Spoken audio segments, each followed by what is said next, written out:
어제 요절의 말씀이 바로 4절이었죠. 4절 다시 한번 고백합니다. 주께서 택하시고 가까이 오게 하사 주의 뜰에 살게 하신 사람은 복이 있나이다. 우리가 주의 집 곧 주의 성전의 아름다움으로 만족하리이다. 아멘. 시편 66편의 그 앞에 보시면은 누가 이 시를 썼는지 출처가 분명하지가 않습니다. 어쨌든 이 시가 누군가에 의해서 이 시가 기록이 되게 됐고 이것이 시편 속에 들어오게 된 것이죠.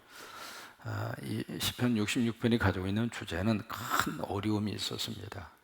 개인적으로도 어려움이 있었고 국가적으로도 큰 어려움이 있었고, 근데 그 위기와 그 어려움의 상황이 하나님의 도우심과 축복으로 극복이 됐어요. 이제 그러고 나서 그것을 끝난 것이 아니라 그 어려운 상황을 극복하게 해주신 하나님 앞에 찬양하는 노래입니다.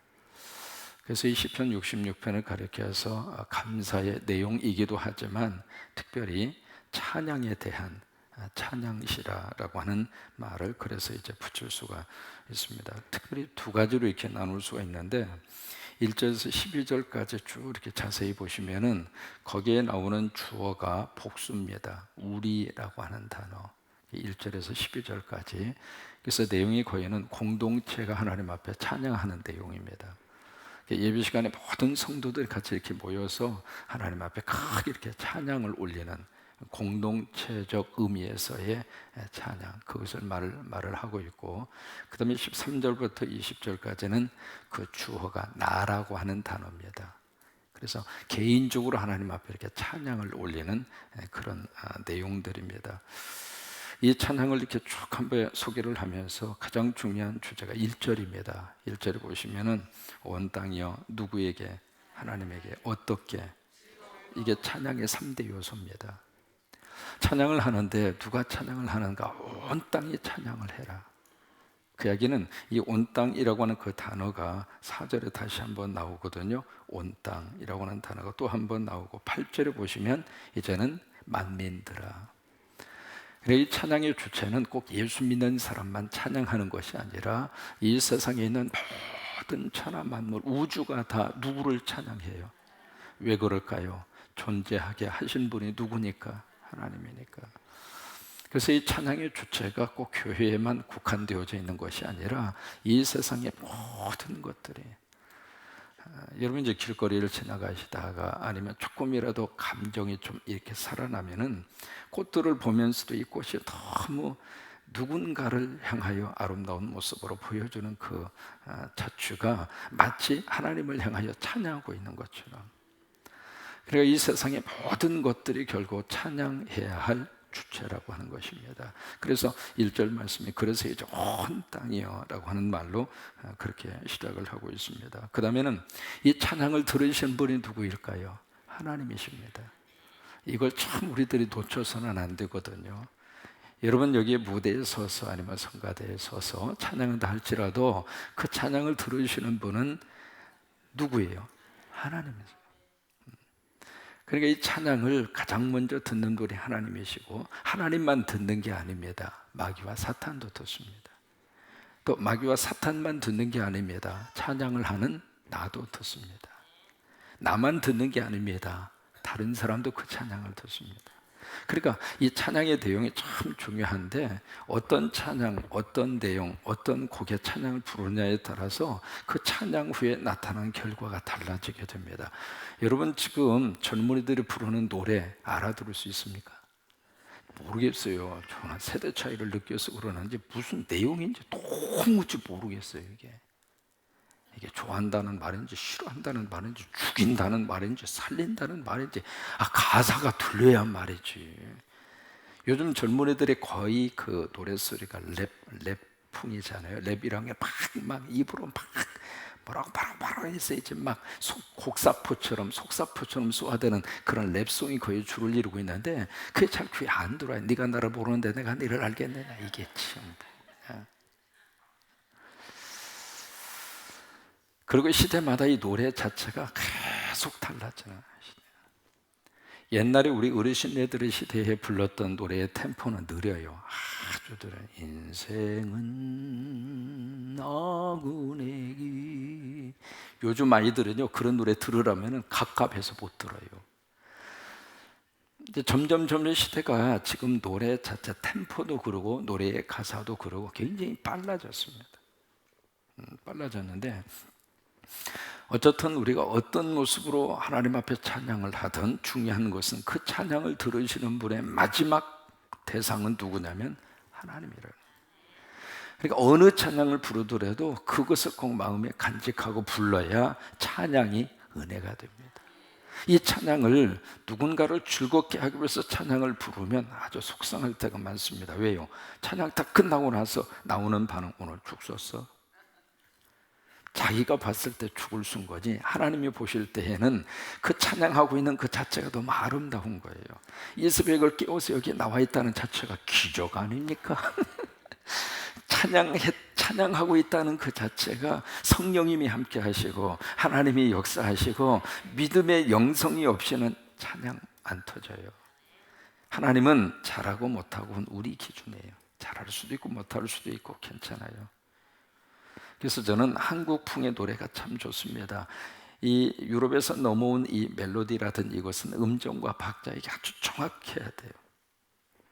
그래서 이게 숨이 가쁜 분들은 그 음정 박자 따라가기가 굉장히 어렵습니다. 길게 빼야 되는데 숨이 가쁘는데 어떻게 뺍니까? 성질 급한 사람은 빨리 가고 성질 느급한 사람은 천천히 가고 이게 잘 안 맞아요. 그래서 거기에 음정과 박자를 맞추어서 찬양한다는 것이 쉽지는 않는데 우리 국악풍의 우리 가락의 찬양은 늘어 빼든지 빨리 가든지 그냥 가면 돼요. 그래서 어느 식으로 우리가 찬양을 하든지 간에 그 찬양을 들으시는 궁극적인 대상은 하나님이라고 하는 사실.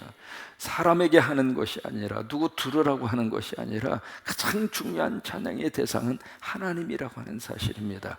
우리가 천국 가면은요, 여러분 천국 가서 설교할 것 같아요? 설교 없어요. 여러분 천국 가면 기도할 것 같아요? 기도 없어요. 기도할 필요가 없어요. 하나님이 계시고 예수님이 계시는데 뭐하러 기도해요? 천국은 기도할 거리가 아무것도 없는 곳이 천국이거든요. 근데 천국에서 유일하게 있는 것이 바로 뭐냐면 찬양입니다. 그래서 계시록에 보시면 계속 찬양이 나옵니다.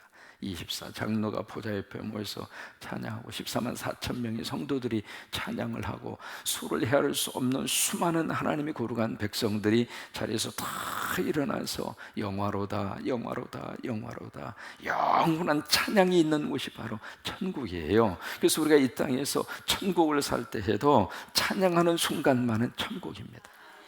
그러니까 내 입술을 통해서 찬양이 터지는 그 순간이 바로 천국을 우리가 살고 있는 순간인데 찬양하면 성령님이 내 안에서 나를 지금 조절하고 있는 거예요. 성령님이 내 생각을 지금 붙들고 있는 것이거든요. 그래서 우리가 세상적인 노래는 가급적이면 안 듣는 게 좋아요. 노래와 더불어서 영이 함께 들어옵니다. 우리 수정이랑 가연이 꼭 기억했으면 좋겠어요. 영이 같이 들어옵니다. 어떤 노래를 듣느냐에 따라서 그 사람의 영이 그 노래의 지배를 받을 수밖에 없어요. 여러분 헤비메탈이라고 하는 미국에서 나온 그 노래 있잖아요. 그 노래 계속 듣고 있다가 보면은 영이 그쪽으로 끌려가는 거예요. 근데 그런 노래들을 참 독특하게 그렇게 만들었습니다. 비트식의 그런 노래잖아요. 이게 심장을 뛰게 만드는 거예요. 그뿐만이 아니라 그 속에 그 가사 속에 영어로 되어져 있는 가사입니다만은 그 가사의 정확한 내용을 우리 젊은이들이 잘 모르면서 그냥 듣는 거예요. 노래만 끝나는 게 아니에요. 노래 속에 그 사상이 들어오고 그 영이 들어오기 때문에 어떤 노래를 많이 듣느냐에 따라서 그 사람의 생각도 마음도 지배를 받을 수밖에 없는 거예요. 그래서 성령님이 우리 안에 오셔서 우리로 하여금 하나님 앞에 찬양이 많이 울려 퍼질수록 운전할 때에도 찬양을 들으시고 집에 있을 때에도 그 다음에 산보를 하실 때에도 그 산보 다 키고 당신과 나 사이에 저 바다가 없었다 하면 그런 노래만 열심히 듣고 있으면 항상 당신과 나 사이가 자꾸 멀어지는 거예요. 옛날 노래도 너무 좋아하지 마시고 뽕짝도 너무 많이 좋아하지 마시고 그냥 찬송 찬송 많이 들으셔서 우리 영이 하나님의 영으로 가득하게 채워줄 수 있도록 그 찬양이 내 안에 하나님의 영으로 와서 복잡한 내 마음을 만져주시기를 바라고, 답답한 우리 마음도 풀어주시기를 바라고. 그래서 이 찬양의 가장 중요한 대상은 누구냐면 하나님이에요. 설교는 누구 들으라고 하는가? 설교는 나 들으라고 하는 게 설교예요. 자꾸 퍼주는 것은 설교 듣는 자세가 아닙니다. 설교자도 자신에게 설교를 하고 있는 거예요. 하나님이 너 들으라고 설교하는 거야, 그 이야기예요. 어떤 사람에게 보면 자기는 설교 안 듣고 설교만 한다, 그건 끝나는. 설교의 1차적인 대상자는 목사예요. 설교하고 있는 본인이요. 본인한테 설교를 하고 있는 거예요. 본인한테 먼저 적용하고 본인에게 먼저 메시지를 전해야 설교자의 첫 번째 기본적인 자세예요. 근데 설교는 누구 들으라고 하는가? 나 들으라고 하는 거예요. 그러면 기도는 누구 들으라고 하는가? 누구 들으라고 해요? 하나님 들으라고. 그 기도의 대상도 철저하게 누구예요? 하나님이세요. 그러면 찬양은 누구 들으라고 해요? 하나님이세요. 그러니까 이 대상이 분명해야 된단 말이에요. 그래서 1절에서 원탕이요, 하나님께. 그래서 하나님이라고 하는 단어를 가장 앞부분에 그렇게 붙이고 있는 것이거든요. 하나님께. 목소리가 좋든 나쁘든 하나님이 주신 것이니까 그 괜찮아요. 어떤 모습이로든지. 그래서 이 찬양대에 서서 하나님 앞에 찬양하는 그 순간은 너무 사실은 귀하고 아름다운 순간입니다. 그래서 하나님께. 그 다음에 보면 찬양의 자세가 나옵니다. 어떻게 찬양을 하느냐면 어떤 소리로? 즐거운 뭘 내요? 소리를 어떻게 하라?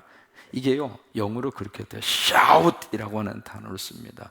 shout for joy to God. 무슨 얘기냐면 아주 기쁜 소리로 크게 소리를 지르는 거예요. 조그만한 소리를 이렇게 하는 것이 아니라 shout, 마치 고함을 지르는 그런 모습이거든요. shout for joy, 기쁨을 위하여 하나님 앞에 큰 소리로 외치라고 하네요. 말 그대로 여기서부터 나오는 소리예요. 여기서부터 배에다가 힘을 탁 주어서 그냥 하나님을 향하여 하나님 앞에 내가 지를 수 있는 소리를 다 해서 하나님 앞에 shout for joy to God, 하나님에게 즐거운 소리로 팍. 그래서 우리 찬송을 하는 기준이 있어요. 앞사람의 귀에 들릴 정도는 하셔야 돼요. 앞사람의 귀에. 내가 소리를 내서 그 소리를 먼저 내가 들어야 되고, 그 소리를 앞사람이 들을 수 있을 정도까지는 소리를 내셔야 돼요. 입에서만 달싹 그렇게 하지 마시고.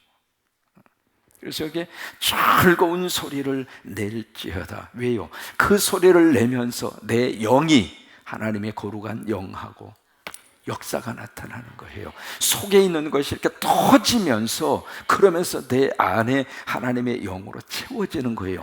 왜요? 여러분, 병이 있습니다. 이 컵이 있어요. 이 컵에 만약에 아주 나쁜 공기가 가득 차 있습니다.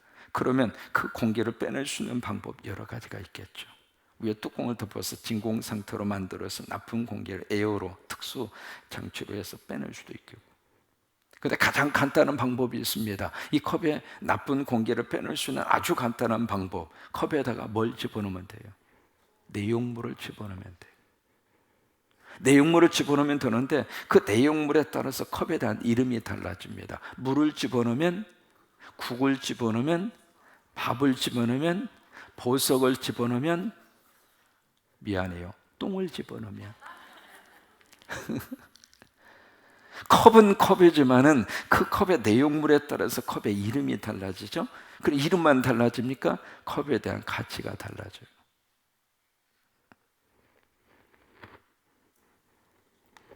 나라고 하는 이 컵에다가, 그렇죠? 이 컵에다가 무엇을 담느냐에 따라서 내가 달라지는 거예요. 이름이 달라지고 가치가 달라지는 거예요. 그러니까 큰 소리로 이렇게 하나님 앞에 찬양을 이렇게 하다가 보면 내 안에 있는 나쁜 것이 빠져나간단 말이에요. 빠져나가면서 그러면서 하나님의 영으로 채워지는 거예요. 하나님의 영으로 채워지니까 참 우리가 찬양을 그냥 하고 나면 그래서 행복한 거예요. 오기 전에는 발걸음도 무거웠고 정신도 사나웠고 머리도 아프고, 이게 생각이 많으면 많을수록 정리가 되는 게 아니에요. 사람이 하루 살면서 생각이 몇 가지나 할까? 5만 가지를 합니다. 그래서 5만 가지 생각이라는 말이 거기서 나온 거예요. 한두 가지 생각이 머릿속에 스쳐 지나가는 것이 아니라 5만 가지. 그러니까 생각을 하면 할수록 이게 제대로 딱 정리가 되고, 그리고 내 생각이 뭔가 이렇게 딱 아주 분명해져서 그렇게 해서 이렇게 좋은 쪽으로 갔으면 좋겠는데, 생각은 또 다른 생각을, 그 생각은 또 다른 생각을, 좋은 쪽으로 생각이 흘러가는 경우는 그렇게 많지가 않아요. 항상 생각의 마지막 결론은 어따매 큰일 났네, 이렇게 되면 어떡하지, 이렇게 되는 거예요.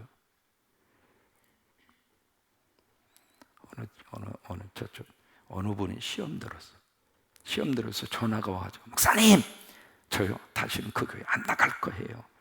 목회하면서요 가장 미운 사람이 한 사람 꼽으라면 그런 사람이에요. 꼭 전화해가지고, 목사님, 나 그 교회 안 나갈 거예요. 제가 한국에 와서는 그런 전화는 아직 못 받아봤어요. 근데 이민교회에서는 그런 전화가 참 많아요. 그래가지고 속을 뒤집어놔. 그리고 또 안 나오느냐? 안 그래, 또 나와. 그 나올 거면서 왜 목사 속을 그렇게 뒤집어 놓느냐고. 근데 그 전화 받고 나면요 입맛도 다 떨어지고, 그 순간부터 머리가 5만 가지가 아니라 50만 가지로 돌아가요. 그 사람이 시험 들어서 나가면 꼭 한 사람만 나갑니까? 이게요, 꼭 거기에 관계된 사람이 두서너 명의 사람은 꼭 연결이 되어져 있거든요. 그럼 그 사람 나가면 그 사람들만 나갈까? 그 다음에 또 그러다 보니까 다 나가고 아무도 없는 거예요. 딱 한 사람 남더라고. 이름이 연자씨라고. 그 생각까지 미치게 되면은요, 와, 속이 막 터지는 거예요. 그러니까 생각을 통해서 생각이 정리되는 것이 그렇게 쉽지가 않아요. 그래서 하나님이 주신 방법이 찬양입니다. 찬양을 하면 생각이 정리를 시켜줘요. 찬양을 하면 그 복잡한 마음을 하나님이 다 만져주셔요.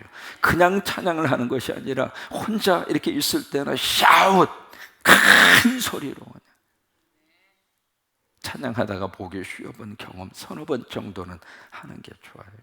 기도하면서 목이 쉬는 것도 좋지만은 찬양하면서 이렇게 기도할 때에도 기도빨이 잘 쓰지가 않잖아요. 기도빨이라는 말을 써서 그러는데 무슨 얘기냐면 이게 잘 정리가 안 될 때가 있어. 딱 꿇었는데 자꾸 연탄불 생각만 나고, 이거 기도가 지금 안 되고 있는 거예요.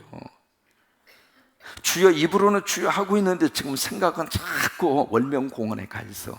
그러면 지금 기도가 기도빨이 아직 안 서 있는 거예요. 그 순간에는 그냥 어쨌든 찬양으로 돌리든지 해서 내 영이 하나님의 영으로 채워져요. 그래야 이렇게 정리가 되는. 그냥 소리가 아닙니다. 그냥 소리를 낼지어다, 그렇게 말씀하신 것이 아니라 즐거운 소리를 낼지어다. 왜 그럴까요? 하나님은 성령님은 우리에게 오시면 마지막 결과가 좋습니다. 그래서 즐거운 소리로. 성령님은 우리를 근심과 탄식과 아픔, 그것을 위해서 성령님은 오시지 않습니다. 물론 회개를 위해서 그런 마음을 주실 때가 있습니다만은 마지막 성령님의 마지막 결론은 우리 인생을 아름답게 하시기 위해서 합력하여 선을 이루느니라. 성령님의 마지막 결론은 항상 그렇게 흘러가게 되어져 있어요. 그래서 그 하나님을 생각을 하면서 온 땅이여 하나님께 즐거운 소리를 낼지어다. 땅뿐만이 아닙니다. 우리 개인도 마찬가지고 우리 인생도 마찬가지고. 그래서 20절까지 참 기가 막힌 말씀들이 여기에 쭉 그렇게 되어 있어요. 10절에 보시면 하나님이여 주께서 우리를 시험하시되 우리를 단련하시기를 은을 단련함 같이 하셨으며 우리를 끌어 그물에 걸리게 하시며 어려운 짐을 우리 허리에 메어 두셨으며, 이럴 때가 있어요, 살다 보면. 근데 그것이 마지막이 아니라 12절 사람들이 우리 머리를 타고 가게 하셨나이다. 기가 막힌 상황입니다. 이렇게까지도 어려움을 겪을 수가 있을까 싶은 그 내용이거든요. 그런데 우리가 불과 물을 통과하였더니, 불과 물 속에 우리들은 잠겨 있는 것이 아니라 통과시켰단 말이죠. 지나가게 하셨다 이 말이에요. 주께서 우리를 끌어내서 풍부한 곳에 들이셨나이다. 이것을 바라보고 우리가 고난 속에서도 찬양을 하는 거예요. 그 다음에 18절에 보시면 내가 나의 마음의 죄악을 품었더라면 주께서 듣지 아니하시리이다. 죄를 가지고서 부르짖는 그 기도를 주님이 들으실 수가 없다고 하는 거예요. 그런데 하나님의 실로 들으셨으며 내 기도 소리에 귀를 기울이셨도다. 그러니 20절 마지막 하나님을 찬송하리라. 하나님을 찬송하리로다. 그걸 네 단어로 줄이면 할렐루야잖아요. 할렐루야. 그때 그가 내 기도를 물리치지 아니하시고 그의 인자하심을 내게서 거두지도 아니하셨나이다. 그래요. 가장 고통 속에서 가장 멋진 노래가 나옵니다. 슈베르트라고 하는 사람이 오스트리아 비엔에서 음악학교에서 기숙사에서 막 공부하고 있어요. 중학교 때. 근데 그 기숙사에 형이 와서, 슈베르트의 형이 와가지고 동생아 놀래지 마. 왜? 아니 놀래지 마야. 무슨 일인데? 남자는 어떤 일을 만나도 그 앞에서 절대로 좌절하고 놀래면 안 돼. 아니 무슨 일인데? 사실은 엄마가 돌아가셔서.